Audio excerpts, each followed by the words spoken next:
Assalamualaikum warahmatullahi wabarakatuh. Perkenalkan, nama saya Lutfia Irfani dengan NIM 2123173 dari Prodi Pendidikan IPA.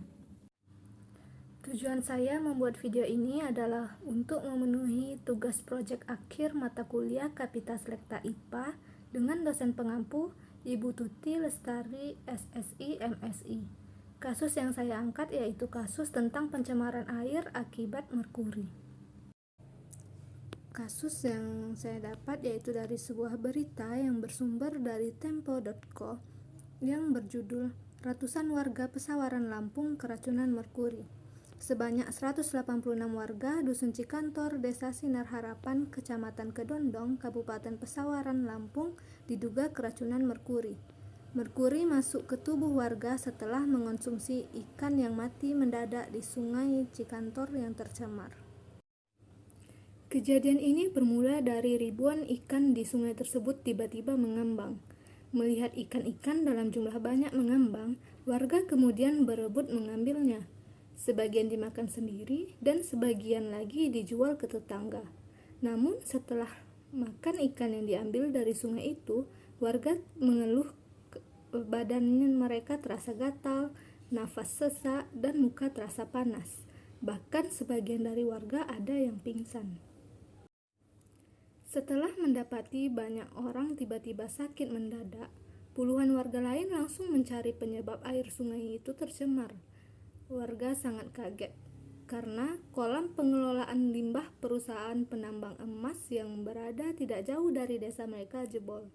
Kemudian, Kepala Pusat Kesehatan Masyarakat yang merawat dan menangani warga yang diduga keracunan itu mengatakan ada indikasi kuat keracunan merkuri. Melihat kasus ini sedikit mirip dengan kasus besar yang pernah terjadi di Jepang pada tahun 1950-an, yang dimana ratusan ribu warga kota Minamata secara misterius mengalami kelumpuhan, gangguan saraf, kanker, bahkan sampai berujung kematian.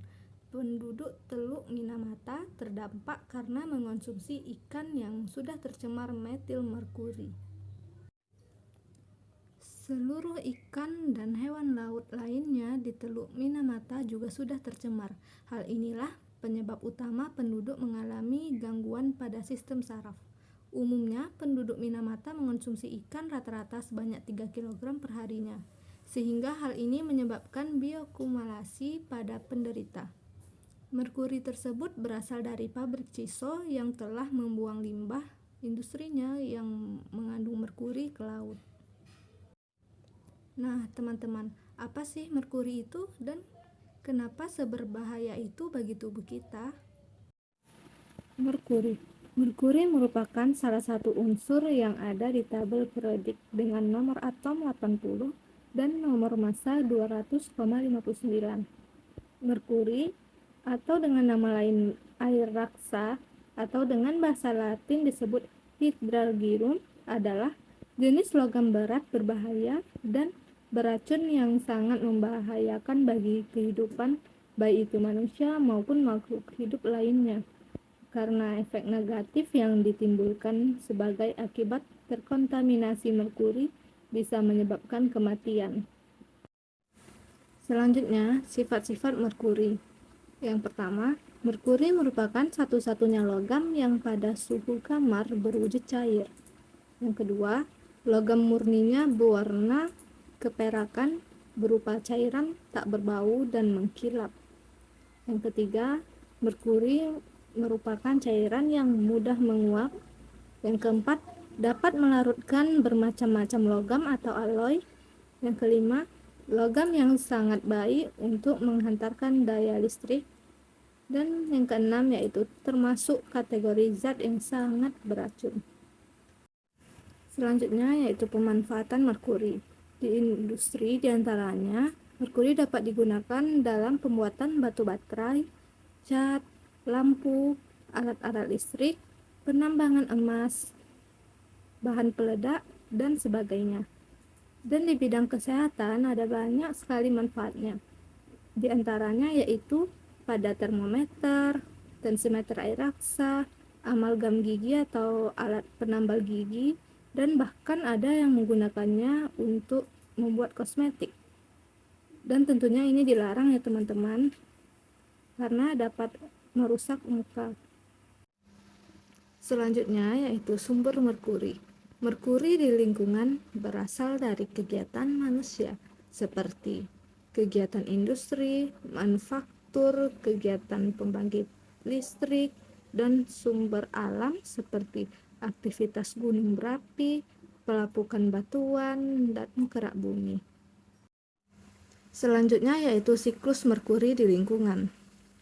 Di atmosfer, merkuri berasal dari kegiatan geologis seperti aktivitas gunung berapi, antropogenik, seperti pembakaran batu bara, dan dari tanah serta laut yang memang mengandung merkuri. Kemudian ketika sampai permukaan tanah, merkuri tersebut mengendap membentuk sedimen. Selain ke tanah, merkuri juga mengendap di atas daun tumbuh-tumbuhan. Merkuri yang dilepaskan ke udara berbentuk Hg0, sedangkan merkuri yang dilepaskan ke air berbentuk ion organik merkuri atau Hg2. Selanjutnya, untuk merkuri yang masuk ke dalam daerah perairan, ada yang menguap kembali ke atmosfer, namun juga ada yang mengalami metilisasi dengan bantuan bakteri pereduksi sulfat dan besi menjadi metil merkuri atau MEHG. Yang mana metil merkuri ini merupakan penyebab dari kasus Minamata yang telah dibahas tadi. Selanjutnya yaitu pengaruh dan gejala merkuri. Pengaruh dari toksisitas merkuri terhadap tubuh antara lain kerusakan saraf, termasuk menjadi pemarah, paralisis, kebutaan, atau gangguan jiwa, kerusakan kromosom, dan cacat bayi dalam kandungan. Sedangkan gejala-gejala ringan akibat keracunan merkuri adalah depresi dan suka marah-marah yang merupakan sifat dari penyakit kejiwaan, sakit kepala, sukar menelan, penglihatan menjadi kabur, daya ingat menurun, merasa tebal di bagian kaki dan tangan, mulut terasa tersumbat oleh logam, gusi membengkak, dan disertai diare, lemah badan, dan cacat pada janin manusia. Selanjutnya, bahaya menghirup merkuri. Bahaya menghirup merkuri dapat menimbulkan tremor, insomnia, sakit kepala, respons saraf berubah, masalah emosional seperti mood swing, mudah marah, grogi, dan terlalu pemalu, serta gangguan sensasi tubuh, hasil tes fungsi mental yang menurun, gagal pernapasan, serta kerusakan di ginjal. Selanjutnya, bahaya menelan merkuri. Keracunan akibat menelan bahan kimia ini biasanya terjadi akibat mengonsumsi makanan tinggi merkuri, seperti hiu, todak, king makrel, dan tuna sirip kuning.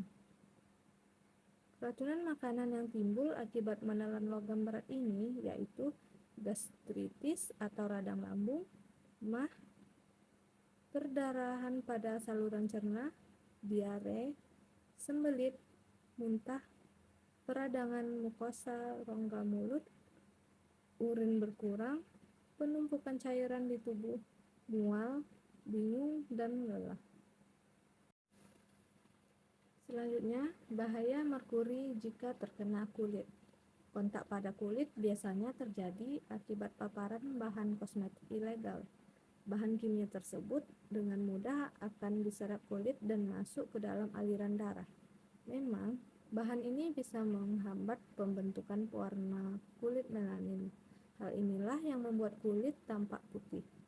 Hanya saja, bahan ini bersifat korosif sehingga membuat lapisan kulit semakin menipis jika tersentuh.